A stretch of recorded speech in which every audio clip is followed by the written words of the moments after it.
হিন্দুত্বের তাস খেলতে গিয়ে উস্কানিমূলক মন্তব্য অভিনেতা মিঠুন চক্রবর্তীর মুখে।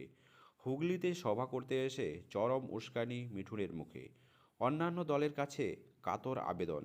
বুধবার বিজেপির মানকুণ্ডু পরিবর্তন সংকল্প সভা থেকে মহাগুরু মিঠুন চক্রবর্তী বললেন, কমিউনিস্ট পার্টির মধ্যেও যদি কেউ হিন্দু থাকেন, যদি হিন্দুত্বে বিশ্বাস করেন, আপনারা আসুন। কংগ্রেসকে বলছি, আপনারা আসুন। তৃণমূলের মধ্যেও যদি কারোর মনে কোনো বিভেদ থাকে, সেই হিন্দুদের বলছি তারাও আসুন। আমরা একসঙ্গে মিলে ভোট করে এই সরকারকে এখান থেকে তাড়াই। বলছে বছর ঘুরে রাজ্যের বিধানসভা নির্বাচন, তার আগে বিভিন্ন রাজনৈতিক দল তাদের নিজ নিজ কৌশল ঠিক করে ভোটের প্রচারে নেমে পড়েছে। বুধবারে মানকুণ্ডু সার্কাস মাঠের ভারতের জনতা পার্টির ডাকে এক প্রকাশ্য সভার আয়োজন করা হয়। সভায় প্রাক্তন নেতা মিঠুন চক্রবর্তীর উপর মানকুণ্ডুর দায়িত্ব পড়ে। মঞ্চে বক্তব্য রাখতে উঠে বাংলাদেশের প্রসঙ্গ তুলে উস্কানিমূলক মন্তব্য করেন মিঠুন। বলেন, মনটা ভালো নেই, কারণ আমি কি এখনও পশ্চিমবাংলায় আছি না বাংলাদেশে আছি?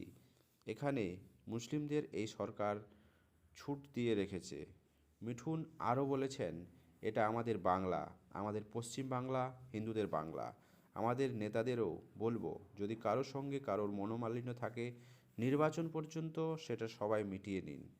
আমি সবাইকে অনুরোধ করছি, যদি কমিউনিস্ট পার্টির মধ্যেও কেউ হিন্দু থাকেন, যদি হিন্দুত্বে বিশ্বাস করে থাকেন, আপনারা আসুন। কংগ্রেসকেও বলছি, আপনারা আসুন। তৃণমূলের মধ্যেও যদি কারোরই বিভেদ থাকে, সেটি হিন্দুদের, তারাও আসুন। এটি তিনি শেষ করলেন তার সেই চেনা সংলাপ দিয়ে, রাঁধবো খিচুড়ি এখানে, খাবি তোরা এখানে সেখানে। আমি জল ঢোড়াও নয়, বেলে পোড়াও নয়, আমি জাত গোখরো।